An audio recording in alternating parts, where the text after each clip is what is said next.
Terima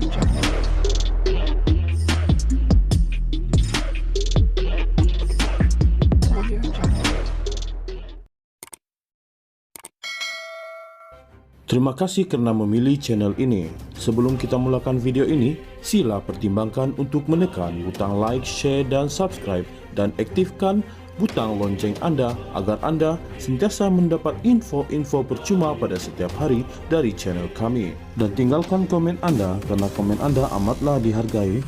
Terima kasih.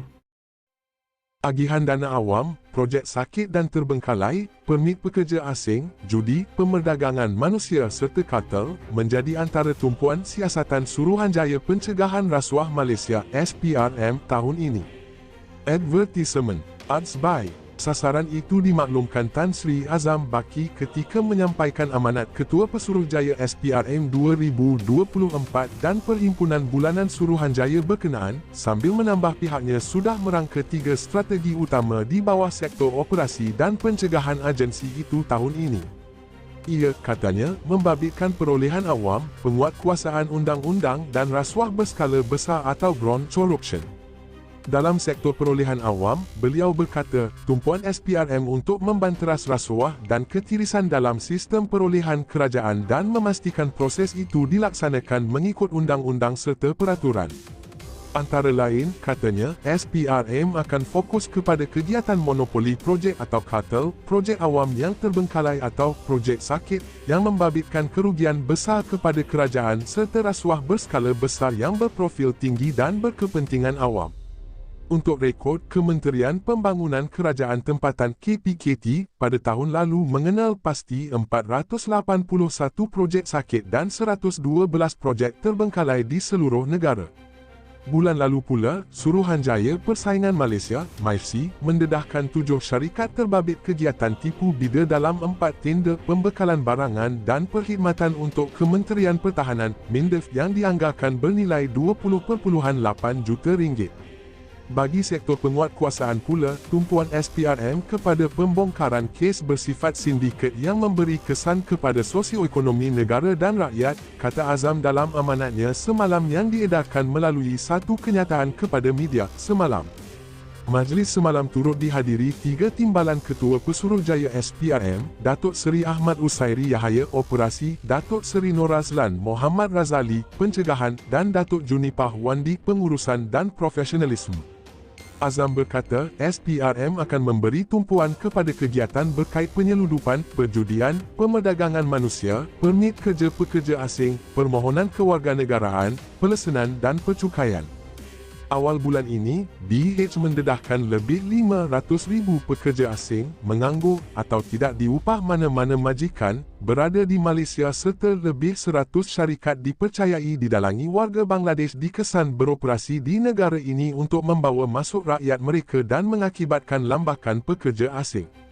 Terdahulu pada November lalu, DH turut mendedahkan hampir 2,000 rakyat Malaysia yang dipercayai menjadi mangsa sindiket pemerdagangan manusia, terperangkap di negara jiran sejak setahun sebelumnya dan tidak mampu menyelamatkan diri.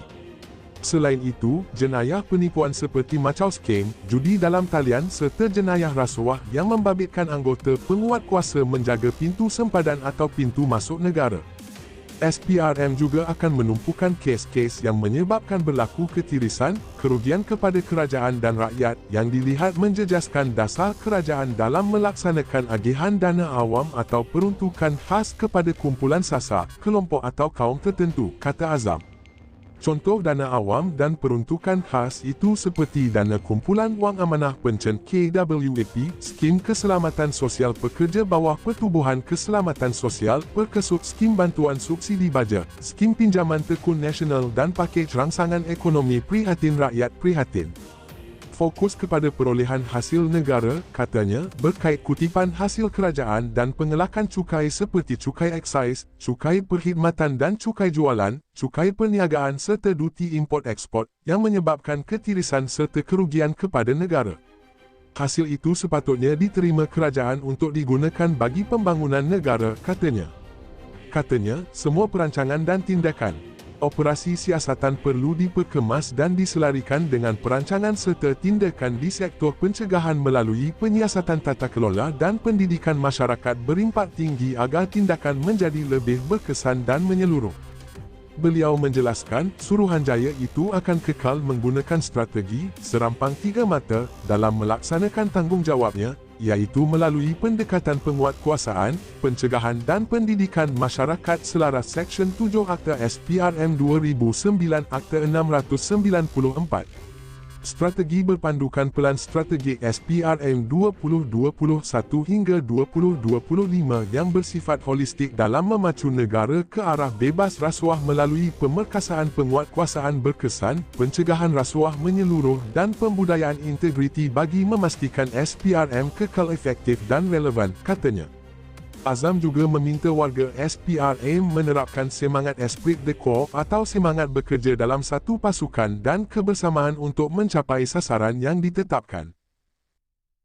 Agihan dana awam, projek sakit dan terbengkalai, permit pekerja asing, judi, pemerdagangan manusia serta kartel menjadi antara tumpuan siasatan Suruhanjaya Pencegahan Rasuah Malaysia SPRM tahun ini.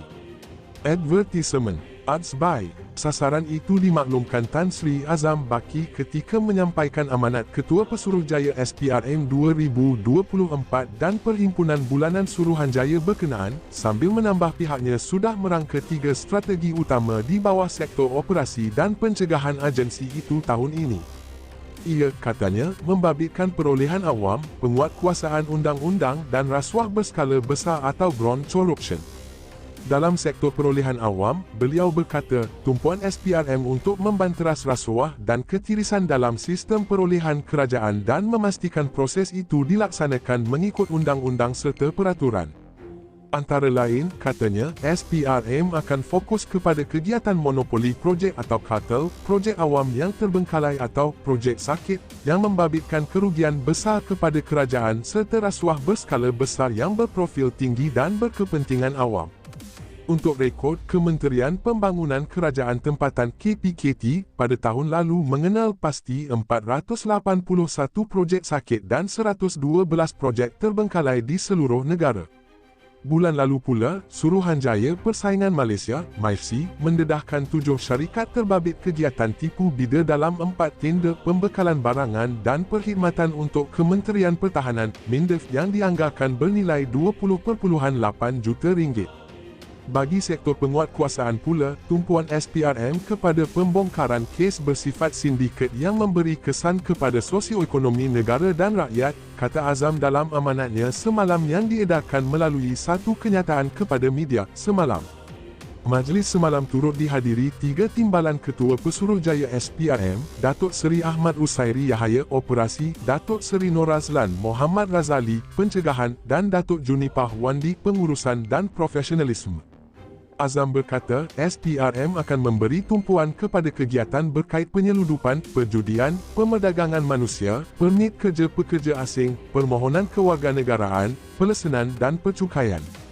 Awal bulan ini, DH mendedahkan lebih 500,000 pekerja asing, menganggur atau tidak diupah mana-mana majikan, berada di Malaysia serta lebih 100 syarikat dipercayai didalangi warga Bangladesh dikesan beroperasi di negara ini untuk membawa masuk rakyat mereka dan mengakibatkan lambakan pekerja asing. Terdahulu pada November lalu, DH turut mendedahkan hampir 2,000 rakyat Malaysia yang dipercayai menjadi mangsa sindiket pemerdagangan manusia, terperangkap di negara jiran sejak setahun sebelumnya dan tidak mampu menyelamatkan diri. Selain itu, jenayah penipuan seperti macau skem, judi dalam talian serta jenayah rasuah yang membabitkan anggota penguatkuasa menjaga pintu sempadan atau pintu masuk negara. SPRM juga akan menumpukan kes-kes yang menyebabkan berlaku ketirisan, kerugian kepada kerajaan dan rakyat yang dilihat menjejaskan dasar kerajaan dalam melaksanakan agihan dana awam atau peruntukan khas kepada kumpulan sasar, kelompok atau kaum tertentu, kata Azam. Contoh dana awam dan peruntukan khas itu seperti dana kumpulan wang amanah pencen KWAP, skim keselamatan sosial pekerja bawah Pertubuhan Keselamatan Sosial, Perkesut, skim bantuan subsidi baja, skim pinjaman tekun nasional dan pakej rangsangan ekonomi prihatin rakyat prihatin. fokus kepada perolehan hasil negara, katanya, berkait kutipan hasil kerajaan dan pengelakan cukai seperti cukai eksais, cukai perkhidmatan dan cukai jualan, cukai perniagaan serta duti import-eksport yang menyebabkan ketirisan serta kerugian kepada negara. Hasil itu sepatutnya diterima kerajaan untuk digunakan bagi pembangunan negara, katanya. Katanya, semua perancangan dan tindakan operasi siasatan perlu diperkemas dan diselarikan dengan perancangan serta tindakan di sektor pencegahan melalui penyiasatan tata kelola dan pendidikan masyarakat berimpak tinggi agar tindakan menjadi lebih berkesan dan menyeluruh. Beliau menjelaskan, Suruhanjaya itu akan kekal menggunakan strategi serampang tiga mata dalam melaksanakan tanggungjawabnya, iaitu melalui pendekatan penguatkuasaan, pencegahan dan pendidikan masyarakat selaras Seksyen 7 Akta SPRM 2009 Akta 694. Strategi berpandukan Pelan Strategik SPRM 2021 hingga 2025 yang bersifat holistik dalam memacu negara ke arah bebas rasuah melalui pemerkasaan penguatkuasaan berkesan, pencegahan rasuah menyeluruh dan pembudayaan integriti bagi memastikan SPRM kekal efektif dan relevan, katanya. Azam juga meminta warga SPRM menerapkan semangat esprit de corps atau semangat bekerja dalam satu pasukan dan kebersamaan untuk mencapai sasaran yang ditetapkan.